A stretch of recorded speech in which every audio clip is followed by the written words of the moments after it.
Hey YouTube, it's Jordan from Jersey, and I know this is late, I know I'm unshaved, I know my hair is a mess. I apologize, but it's comic review time. And we'll start things off with Secret Warriors number 9. Now, love Secret Warriors. That's a given. Secret Warriors, the list was it was written really well, the art didn't work. Then we have this issue. The only problem is that Secret Warriors, the list happens after this issue, which means all the setup is here.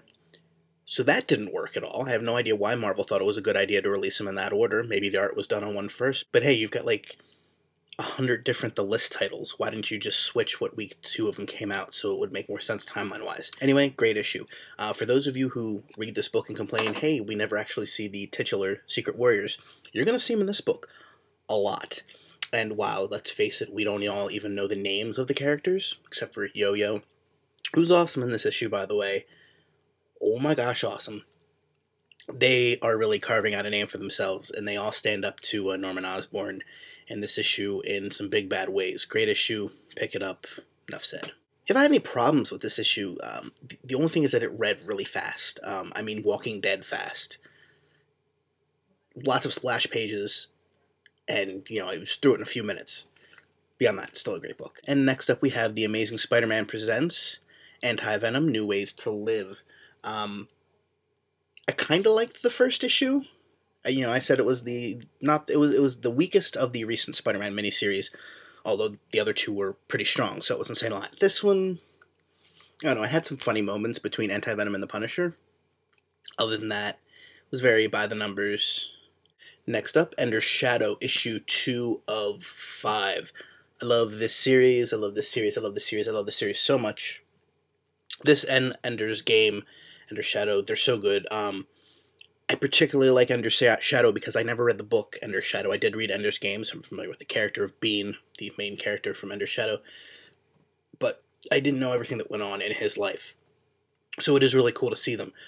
Once again, this book is crossing over quite a bit, even in dialogue with the main title. I don't even want to say main title because they're two separate titles. They're both main titles. They're both excellent. Pick them both up now. Go buy them. They're awesome.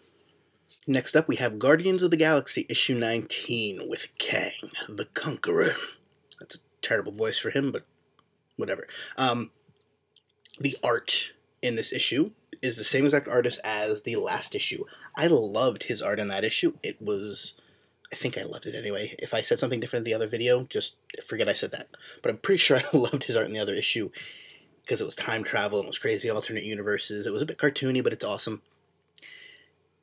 It doesn't work in this issue. First off, a lot of stuff happens in this issue. Tons and tons and tons. They get back to the main timeline. Yay! They get back to our time. There's a cosmic cube involved. Not a cube, I don't know what that is. But all that's involved. A ton of stuff happens. Lots of characters die. I won't even tell you who. And so it was a very heavy, dense issue with a lot of deep and dark themes. Not the right artist for that. Loved your last issue, man. Not this issue. Sorry. But it's a great book anyway. Next up, we have Avengers, the Initiative 29. Yet another book I love. And in fact, this week, pretty much every book was great, except for the Anti-Venom one. And it was okay, but all the books, other than that, and the one I'm going to say next, loved them. They're really, really good books. Avengers, the Initiative. This issue dealt with a lot of stuff. Penance, Komodo, all these characters that I don't really know a whole lot about, but every issue of Avengers, the Initiative makes me want to know more about them. They take the most obscure characters, and I know Penance isn't obscure by all means, Speedball. I know who he is. But they take these obscure characters and just make them so depthful. It's not a word, but I'm coining it. Great, great character work in this book. And the art's pretty solid as well, so give it a look. And we'll end things today with another great book. This may surprise you that I'm saying it's great. I liked the first issue. It was surprisingly good. This one was really good. Surprisingly really good. And that is Spider-Man Clone Wars, issue 2 of 6. I loved this book. More anachronistic pop culture references. I can deal with it. It's still very weird, but Oh, Kane, Scarlet Spider, the Jackal. Spoilers. Not really spoilers. Everybody knows the Jackal's involved with the Clone Saga, but so much happens in this issue. It was a great ride. Brought me back to comics I was reading back in the day. And it's really awesome. I hope they can keep up the momentum they're building with this series, because they're packing a lot of stuff in there, but they're managing to stay really, really fun. So kudos to them for that. That's all I have for this week.